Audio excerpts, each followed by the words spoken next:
Hi అండి, చిక్కుస్ కిచెన్కి స్వాగతం. ఈరోజు చిక్కుస్ కిచెన్లో మనం చేసుకోబోతున్న ఐటెం గోంగూర చికెన్. చూస్తుంటేనే అందరికీ నోరు ఊరిపోతుంది కదండి. ఇంకెందుకు ఆలస్యం, గోంగూర చికెన్కి కావాల్సిన తయారీ విధానం చూసేద్దామా మరి.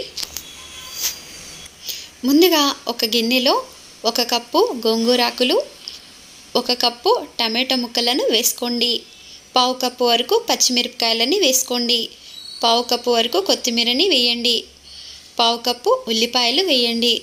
6 వెల్లుల్లి రెబ్బలు వేయండి. ఇప్పుడు 1 గ్లాస్ వాటర్ పోసుకుని బాగా కడగండి. బాగా కడిగి వాటర్ తీసేసిన తర్వాత 1 గ్లాస్తో మళ్ళీ వాటర్ వేయండి. ఇప్పుడు మూత పెట్టేసుకుని స్టవ్ పైన పెట్టేసుకుందాం. స్టవ్ పైన పెట్టుకుని గ్యాస్ వెలిగించుకుని స్లో ఫ్లేమ్లో పెట్టుకోండి. ఇప్పుడు మనం రుచికి సరిపడా సాల్ట్ వేసుకుందాం.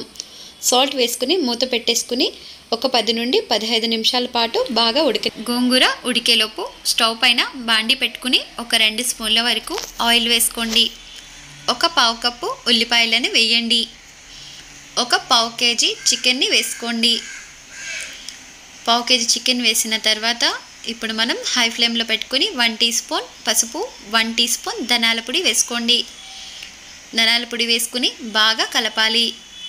ఇప్పుడు మనం 1 టీ స్పూన్ అల్లం వెల్లుల్లి పేస్ట్ వేసుకుందాం.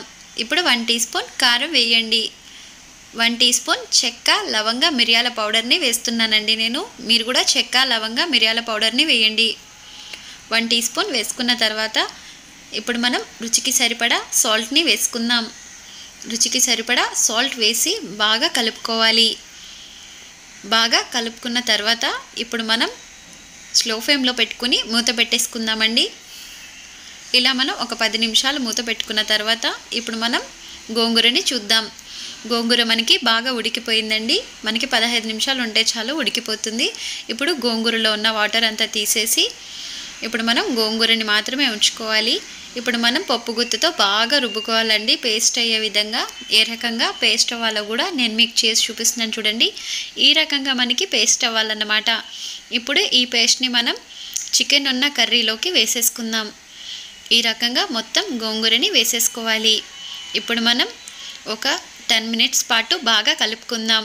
హై ఫ్లేమ్లో పెట్టుకునే కలుపుకోవాలి. ఇలా హై ఫ్లేమ్లో పెట్టుకుని కలుపుకునేటప్పుడు ఇప్పుడు మనకి ఆయిల్ అనేది పైకి వస్తుందండి. ఇలా పైకి వస్తే కనుక మనకి కర్రీ అనేది రెడీ అయిపోయినట్టే. చూస్తున్నారు కదండి, మనకి గోంగూర చికెన్ రెడీ అయిపోయింది. టేస్టీ టేస్టీ గోంగూర చికెన్ రెడీ అండి. నేను చేసిన ఈ గోంగూర చికెన్ మీకు నచ్చినట్లయితే చిక్కు ఛానల్కి లైక్ చేయండి, సబ్స్క్రైబ్ చేయండి, షేర్ చేయండి. ఇన్ని సరికొత్త వంటలతో మీ ముందుకు వస్తుంది మీ చిక్కుస్ కిచెన్. బాయ్ అండి.